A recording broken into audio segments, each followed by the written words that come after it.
Hi everyone. The last couple of months at our tea time, we've been talking about stories. Today, I'd like to help us understand how stories are central to the share pillar here at the Truth Collective. I've been reading a good book lately by Dr. Kurt Thompson. It's called The Anatomy of the Soul. Highly recommend it. And in it, he shares some research from a psychiatrist named Dr. Daniel Siegel.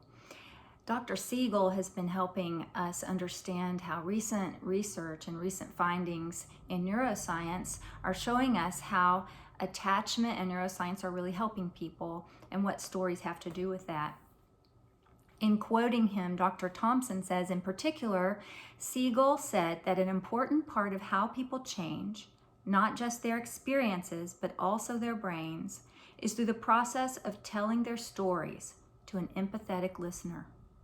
When a person tells her story and is truly heard and understood, both she and the listener undergo actual changes in their brain circuitry. They feel a greater sense of emotional and relational connection, decreased anxiety, and greater awareness of and compassion for others' suffering. Using the language of neuroscience, Dr. Siegel labeled the change increased integration. Now, we might take that label, increased integration, and we might call it community. We might call it increased effectiveness in sharing the gospel with our Muslim friends through stories. Stories really are central to the share pillar. I'd like to present to you maybe 3 ways to approach stories with your Muslim friends, or really with anyone who you want to share the love of Jesus with. The first is tell your story. The second is listen to their story. And the third is look for God's story.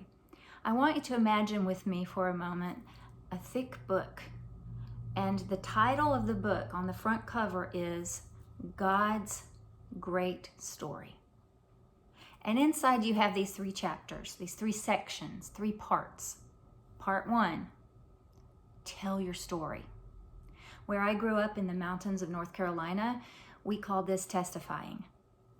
I grew up every Sunday having folks stand up at the beginning of the service in our little church and testify. I didn't know why it made me feel so great then. I didn't know why it filled me with hope. I didn't know why I looked forward to it every week.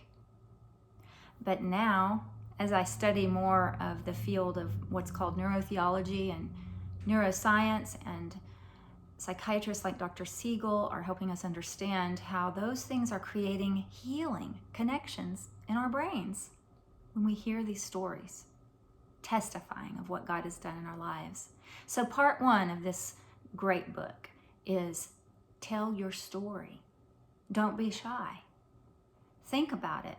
Create a 1 minute, a 5 minute, and a 15 minute so that you're ready anywhere at any time to share what Jesus has done for you. Second part 2 of this book would be listen to their story. Now, I have a background and I have a bachelor's degree in communication disorders with a minor in psychology, and we were taught in all of our psychology courses to listen first. That's very important. But when we have in mind, we want to introduce Jesus to someone, especially to our Muslim friends, they really want us to assert our story. They want us to tell them. So I encourage you to flip what psychology trained me, and maybe some of us in this instance, and I would like you first to tell your story. Let me tell you what Jesus has done in my life. And then listen to their story, whatever their story is. I often just simply start by saying, tell me your story. And they'll say, I don't know where to begin. And then I just tell them, wherever you want to. Start when you were born if you want to. Where's the beginning of the story you want to tell? And without fail, I have always been told an incredible story. No one has ever been at a loss. No one has ever refused, I don't have a story to tell. No one's ever done that. People want to be heard. I want to be heard. You want to be heard. And sharing our story is a way we're heard. So part 2, listen to their story. And while you're listening, prepare yourself for part 3. And that is look for his story to share. And I'll give you an example of this. Actually, let me go back to part 1 and give you that example, and then we'll go to the example of looking for his story. My first experience working among Muslims was with a tribe in East Africa, and I had been there about a year. I was learning language. I was completely immersed. We only went into town maybe once a month if the river was low enough that our vehicle could get through, and often it was not. So we were pretty isolated, and we were the only English speakers for many, many miles. And I was being very careful, very strategic. I had been through a lot of training, just exactly how to do this work and do it the right way. And but one day, about a year in, my pastor, who was a local pastor, he was of the tribe we were working with, he asked me, would you please share your testimony, your story on Sunday? And I was afraid to tell them the truth of my story, because I wanted to project a certain image, I guess. I guess I didn't want them to know the real nitty gritty of exactly what Jesus had saved me from, because it was so dark that a lot of my peers in my church in the United States couldn't even handle my story. It was just unpleasant. And so, but as I was writing it, I was trying to simplify it, and the tribe I lived with didn't have a broad vocabulary. Their language was not written down yet. They didn't have many words for one thing like we do in English. They had a few words for one thing. And so in trying to translate my story, this is the way I translated a part of it. My mother's husband made me his wife while I was a child. Now you can use the theater of your imagination to understand what I meant by that. Well, in a culture of polygamy, a culture of child brides, it was very clearly understood what I meant. So I asked my language helper, who was a Muslim background believer, who spoke English. I asked her to look over my testimony as I had written it down and check my language for errors before I spoke the next morning. So I gave it to her on little index cards that night. She took it home with her. The next morning before church, I hear this hammering on my door. And in this culture, some of you have heard me tell the stories from there before. They don't really knock on the door. They use their words. They say, Hodi, to come in. They don't knock. They don't touch your door. Well, she was banging on my door. I ran to the door and she was crying. I said, what's the matter? Are the children okay? Are you okay? She said, why did you never tell me? You never told me. You never told me what Jesus delivered you from. Why did you wait a whole year? I thought we were friends. Oh, I just felt so convicted that I had not been brave enough. I've been too ashamed to declare boldly the full measure of the darkness from which Jesus, the light, had delivered me. And it was glorious. It was a glorious lesson, and I've never forgotten it. So now I share boldly, and I'm not ashamed. So, part 1, tell your story. Part 2, listen to their story. Fast forward many years in my life, and now I'm living in the Muslim north of Africa. Very different place, 99.9% Muslim, ruled by Sharia law. Illegal to proselytize, illegal for Muslims to convert to Christianity. The church met in secret. And I worked on cleft palate teams, and we would often pray that God would bring the hidden ones out into the open so that we could provide surgery, because many times the children were hidden away because of the honor-shame worldview. It was shameful, it was dishonorable. It was believed in some cases that a curse was on the family, and so families were sent out of their village if a child was born with this disorder, this disability. So In one such instance, a little boy had come into our life in response to our prayers, and he and his mother, and he received 3 different surgeries, and it was life-changing. His family had been sent out of their village because of his deformity, and they lived in a tiny room together. Well, after the 3rd surgery, I lost touch with the mother, and I could not find any information about her. I asked everywhere. I asked everyone I knew. I went to the place she lived. She was not there anymore. No one would speak of her. It was as if she ceased to exist. And time went on and time went on, and she and I had been very close. I had shared the gospel with her boldly for years at this point.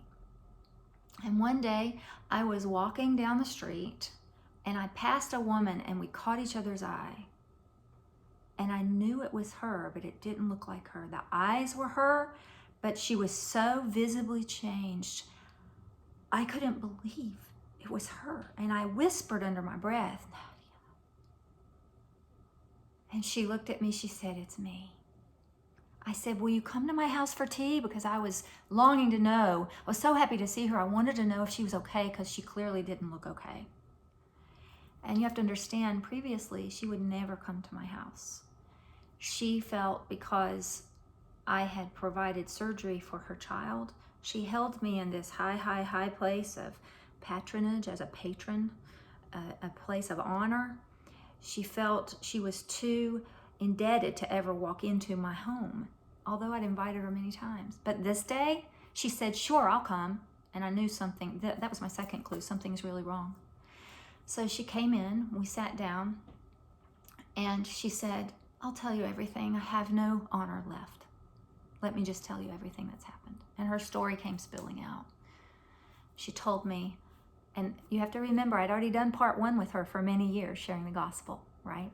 But today was the day for part 2, to listen to her story. And she told me how her husband had become violent. He was already violent when I was in their lives, but he'd become more violent and angry with her. And he blamed her for their firstborn being born with a deformity. Their second-born son was born with no deformity, and so the father gladly named him Muhammad instead of the firstborn. So there was a lot of tension going on there, and he became more violent, and he eventually kicked her out of the house. And she left. She had nowhere to go, and he approached her one day and said, "You can come back, or you can at least see the children, as long as you sell your body and bring me the money." So he forced her into prostitution in order to see her children and have a place to sleep. He knocked her teeth out. She no longer had teeth in the front. And as she told me the story, she said, "Everyone has rejected me, my family and his family. I have no one." So this leads us to part 3 in our book. As I'm listening to her the whole time, I'm praying, and I'm listening to the Holy Spirit and waiting for him to show me, what is my response? What story? What is your story, Lord? What is the response you want me to give? And he brought to my mind the story of the woman caught in adultery in John chapter 8. And I read this to her. They went each to his own house, but Jesus went to the Mount of Olives. Early in the morning, he came again to the temple. All the people came to him, and he sat down and taught them. The scribes and Pharisees brought a woman who had been caught in adultery and placed her in the midst. And they said to him, "Teacher, this woman has been caught in the act of adultery. Now in the law, Moses commanded us to stone such women. So what do you say?" This they said to test him, that they might have some charge to bring against him. Jesus bent down and wrote with his finger on the ground. And as they continued to ask him, he stood up and said to them, "Let him who is without sin among you be the first to throw a stone at her." And once more, he bent down and wrote on the ground. But when they heard it, they went away one by one, beginning with the older ones. And Jesus was left alone with the woman standing before him. Jesus stood up and said to her, "Woman, where are they? Has no one condemned you?" She said, "No one, Lord." And Jesus said, "Neither do I condemn you. Go, and from now on, sin no more. Well, as soon as I was telling this story from my heart. I was not reading it from the Injil, the New Testament. I was telling it from memory. And as soon as I got to the end, she said, go get the Injil. I need to hear the story from the Word. And you know, when your friends ask you, when your Muslim friends ask you to go read it to them from the official book, that you've really got their attention. They hold Holy Scripture, ours and theirs, perhaps in higher regard even than we do in the West. And so I got the Injil, and I read this to her as I've just read it to you. And when I got to the final words, neither do I condemn you, go, and from now on sin no more, the tears were falling like rain, and my friend said, I'm ready, I need to follow him, I want to follow him. He was writing my name in the dirt. And she became a follower of Jesus. To this day now, she lives outside the walls. The city we lived in was an ancient medieval city with ancient walls. And just as in biblical times, they sent the shamed outside the city gates. Remember, Jesus was sent to carry he was crucified outside the city gates. If we don't have time for a Levitical lesson right now, but in the book of Leviticus, we see that there was the scapegoat that was also sent to carry the sins of the people outside the city gate. That practice is still there in honor-shame cultures. And there is an area outside the gates where shamed women and their children live. And that is where she lives. But guess what? I did not have to tell her little boy about Jesus because his mother did. She is sharing Christ with the other women there in that area. She has become a leader in the persecuted church there, all because she heard God's big story. I told her my story. She told me her story. And then God inserted his beautiful story, and Jesus wrote her name on the ground. Haven't you ever wondered? Every sermon I've heard has said, we don't know what Jesus was writing on the ground. Well, we don't know what he was writing. But I would never, ever, ever be able to convince my friend that he was not writing her name.